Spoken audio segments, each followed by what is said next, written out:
Man, the lake is so low. What's going on? Have you looked at the lake lately? It is very low. Hey everybody, it's Sean over here in Winston, Dane, and I wanted to do this quick video because I've just been asked a lot, what is going on with the lake? Why is it so low? And this is kind of typical. We do typically lower down the lake around this time period once, as we go into the winter time. And we have higher water levels during the summer. But it does seem even more extreme on how low it is. So I went out and looked at and been talking around and got different things. Some things kind of make sense and some things kind of make things more confusing. So I'll present it, show it to you, make your own opinion. Let me know what you think. If you heard any other reasons why the lake is so low, post it in comments. And of course, if you like this kind of content, you like to know what's going on around the lake, smash that subscribe button, like it. Please leave a comment. Love to hear what you guys think. So here we go. All right. So first off, just kind of go here. This is the official Duke Energy website. I'll leave the link down below just so you can kind of reference back. So it has all the lakes here. Lake Norman, they are showing right now actual at 94.9 feet. Target is 97.4. Minimum they're showing here is 94.4. Maximum, of course, is 100 feet. 100 feet is where they measure at the top of the floodgates, or what they're calling full pond. Another way of thinking of it is like the 720 line that's around the lake. So when it's full pond, that's where everyone kind of sets their setbacks at. So kind of give you a little bit of visual of that. Now, the one thing about this, kind of move my head here, the last report they're showing here is in end of September. We're in the middle of October, haven't had a lot of rain. It's been kind of mild out, so I don't know if we're still technically at 94.9, but it's something to keep an eye on. Another great resource is actually is an app through the River Keepers. River Keepers are a nonprofit organization. They go all along Catawba River and they do water measurements. They test the water. They have a Facebook page. They have an app that kind of lets you know where to swim, where not to swim. They have a great place where if you see anything trash or stuff, you can kind of report it. Just a wonderful organization to support. They really kind of keep their eyes, ears on the ground. What's going on with the lake? They're the ones that fought Duke over the coal ash that they won back in 2020 of January. So wonderful organization to support. So that's where we're at. I did find this one article that kind of really got into more in depth of the explanation of what's going on. So this was the Duke Energy Jeff Leinenberger. Do apologize if I mispronounced. I said that the area is currently under a drought conditions, and the company has declared a stage 0 drought on a range that goes up to 4. That sounds kind of serious. So we're at stage 0. That's the first time I've heard about that. Now, they did say at the August 1st Cornelius Town Board meeting, him and fellow engineer Ed Bruce described how the hydroelectric systems work and the current conditions mean for the area. Now, from September 2021 through June, 8 of the 10 months saw a below average rainfall. Okay. Said that pushed the deficit to a 24% below average. Now, and he's sitting there saying, we had a 4-year drought back in 98 to 2002 when the rainfall deficit was 24% there. And then since last September to June, we've had a deficit that looks like that record drought. Now, the target elevations are higher in the summer, which we know. And, then November to April, they're running from 91 to 95 feet. I didn't know it went down to 91. I thought we're like 94 is like the shallowest we really want to go, but they're saying here 91 to 95. Okay. The levels were higher than those expected mark for much of the 3 months from January to March. Oh, okay, so we're running higher through there. The summer season was one of the reasons for Lower Lake. The natural evaporation causes a loss of 300 million gallons per day. Whoa.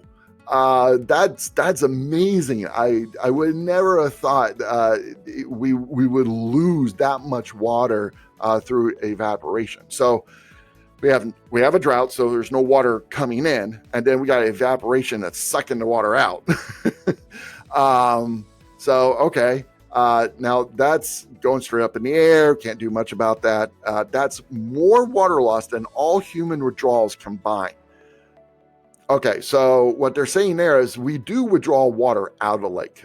So yeah, various people around the lake, they pull water out for irrigation. We have a couple different piping that withdraws water, that takes water to Charlotte. You do have the nuclear power plant, but they withdraw water for cooling the core and everything of the nuclear power plant, but then the water comes back out. So there's various different ways that human withdrawals there, but they're saying that evaporation is just exceeded that immensely. So then it goes into the third reason. Okay, the third reason for lower levels this season is man-made. However, there is a maintenance being performed in Mountain Island Lake, the next reservoir down, just down past Lake Norman, and the Duke is replacing the hydro turbines, the water wheels that occur, and they've been doing that over the past 2 years. Instead of the traditional target of 98 feet, it's being approved through the Regulatory Commission to temporarily set it at 97.5. Okay.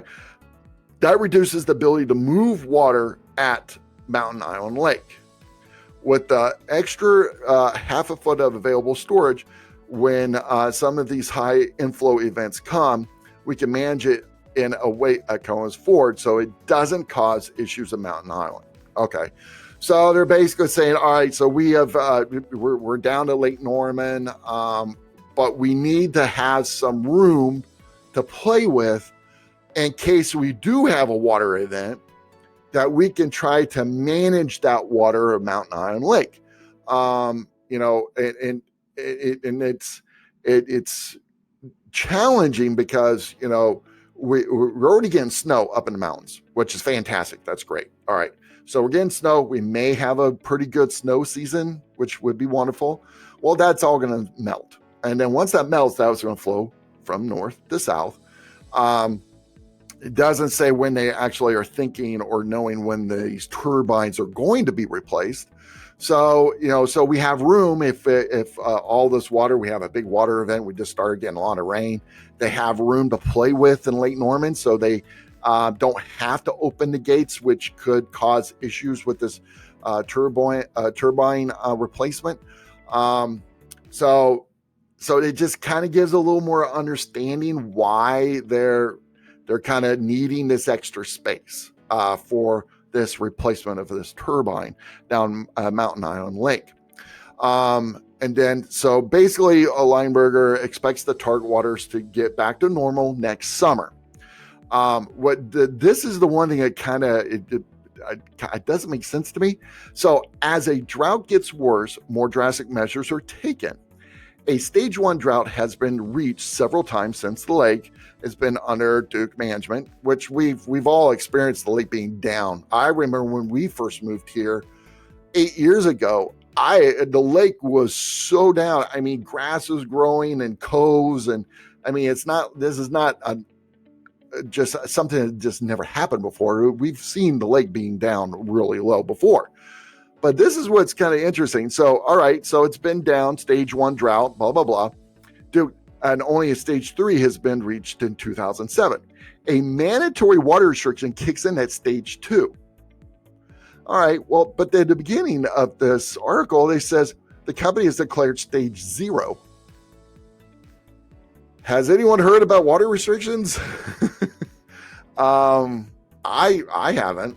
If you've heard any water restrictions out there, put it in the comments. I'd love to hear. I'll ask around if anyone's heard about water restrictions.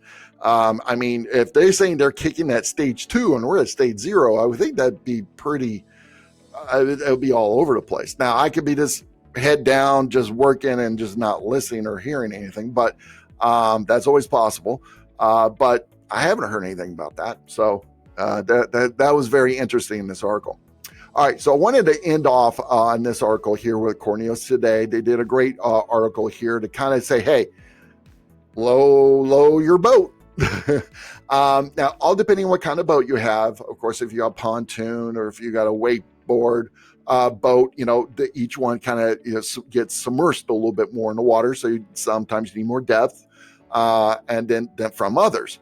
So, in this article, they get a great job to really keep saying, hey, be careful out there. The water level's low. When the water level's low, there's things that you would never know of or think of down there that now it's becoming an issue. So like tree stumps, there is old mills and stuff that they're pretty low. It's not like you're just going to hit a mill or something, but just be very cautious. Make sure you use your depth finders. We have wonderful statements. If you're unsure, stop the boat. Kevin Scott, from the owner of JK Marine Service, said, you want to pay extra attention while you're on that lake. And if you have a boat that needs more water, stay in the main channels where it's the deepest, because these used to be old, just rolling farmlands out there. And then Dr. Mike Miltich, he also captains Carolina Grace. Don't know anyone knew our past commissioners, and is also running this year, was a captain of a very, very large boat. But he basically said, great tip, if you look at the shoreline, and if you see that shoreline just kind of dip down fast, then you should be okay that it's going to be pretty deep. But if you see that shoreline just kind of stay flat as it goes out, most likely it's going to be shallow through there. So that's wonderful, wonderful tips on that. So just always take a look. And then, of course, take a little advantage of the water line going down. Pick up trash, pick up things that might have go there. Check out your erosion. Always keep an eye on river keepers and stuff, because they will say, different things they found and stuff like that. So, but just wanted to do this quick video about this because I get asked a lot about this. I thought this might be a wonderful way to explain it. If you like this video, let me know. If you hate this video, let me know. That's fine. If there's other things that you come across, you really want to get some answers on why or how, I'll do my best. I got a great network of wonderful people around Lake Norman. We could always the whole thing is us helping each other out as we go through these interesting times that are out there. So again, this is Sean Herndon with Winston Dane, and I look forward to the next video and see you guys again. Bye-bye.